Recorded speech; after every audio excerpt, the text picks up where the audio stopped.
मागच्या वर्षी नीटमध्ये जे पण गोंधळ झाले तर ते यावर्षी होऊ नये.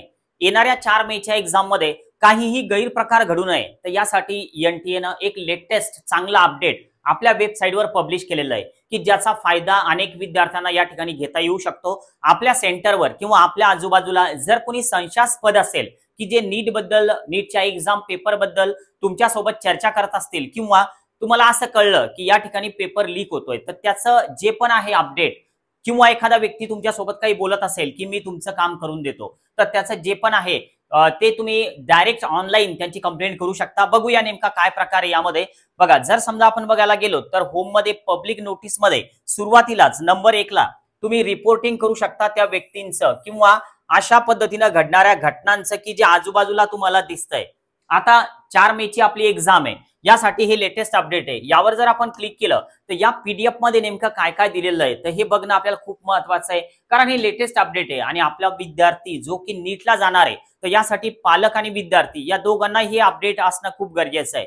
बघा, नॅशनल टेस्टिंग एजन्सीचं ऑफिशियल अपडेट आहे आणि यामध्ये काय दिलेलं आहे तर तुम्ही या ठिकाणी जे पण व्यक्ती संशयास्पद आहेत एक्झामिनेशन दरम्यान तर त्यांचं ऑनलाईन तुम्ही त्या ठिकाणी होणाऱ्या गैरप्रकारांचं रिपोर्टिंग करू शकता.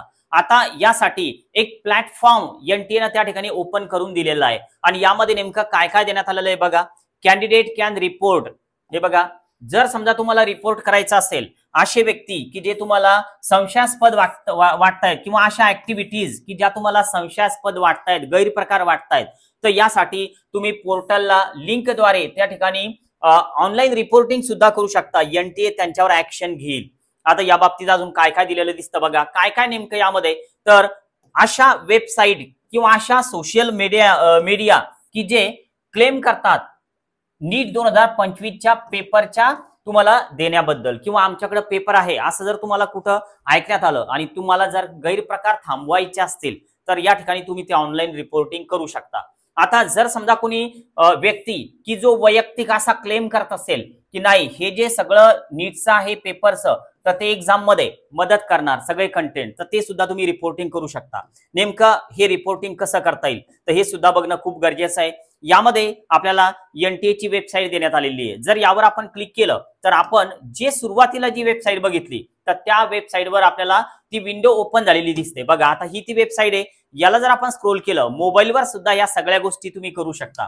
जर समजा तुम्ही नीट 2025 जर सर्च केलं तर हे सगळं तुम्हाला दिसेल. बघा, आजची आहे 27 एप्रिल 2025 7:28:52 53 सेकंद होत आहेत.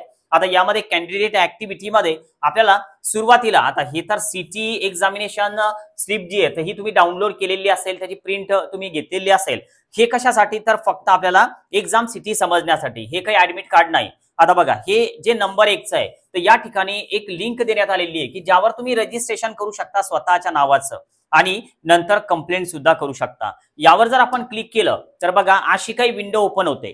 या विंडोमध्ये आपल्याला राष्ट्रीय परीक्षा एजन्सी अर्थात नॅशनल टेस्टिंग एजन्सी रिपोर्टिंग हे पण संशयास्पद असतील तर त्यांचं रिपोर्टिंग करू शकता तुम्ही. आणि या रिपोर्टिंगचं हे देण्यात आलेलं आहे बघा 25 एप्रिल 2025 टू 4 मे 2025 ही डेट सुद्धा देण्यात आलेली या ठिकाणी. ही वेबसाईट सुरू राहील. हे सगळं जे पोर्टल आहे तर हे या ठिकाणी सुरू राहील.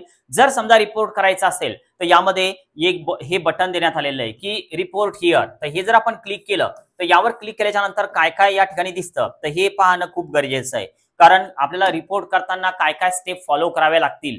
बघा, सुरुवातीला आपल्याला या ठिकाणी आपलं फुल नेम टाकायचं आहे. यानंतर या साईडला आपल्याला आपला मेल आयडी टाकायचा आहे आणि नंतर सेंड ओटीपी वर क्लिक करायचा. एकदा ओटीपी व्हेरीफाय केला की नंतर पुढच्या ज्या स्टेप्स आहे तर त्या तुमच्या समोर येतील आणि नंतर मग ते स्टेप बाय स्टेप सर्व रिपोर्टिंग तुम्ही या ठिकाणी करू शकता. रिपोर्टिंगच्या स्टेप्स नेमक्या कशा पद्धतीने येतील तर बघा, एक फॉर्म आहे की जो तुम्हाला फॉलो करायचा आहे. पेज नंबर 1 रजिस्ट्रेशन करायचं आहे. पेज नंबर 2 या ठिकाणी हे सगळे फील्ड भरायचे आणि नंतर हा फॉर्म जर तुम्ही सबमिट केला तर नक्कीच या ठिकाणी होणारे जे पण गैरप्रकार आहे तर ते रोखण्यासाठी एनटीएला या ठिकाणी तुम्ही मदत करू शकता. तुमचं काय मत आहे याबद्दल नक्की एकदा कमेंट बॉक्समध्ये सांगा. यामुळं जे पण गैरप्रकार आहे तर ते थांबायला पाहिजे. तर जिजाऊ अकॅडमीला सबस्क्राईब करायला विसरू नका. आज आपण थांबूया. Okay, bye.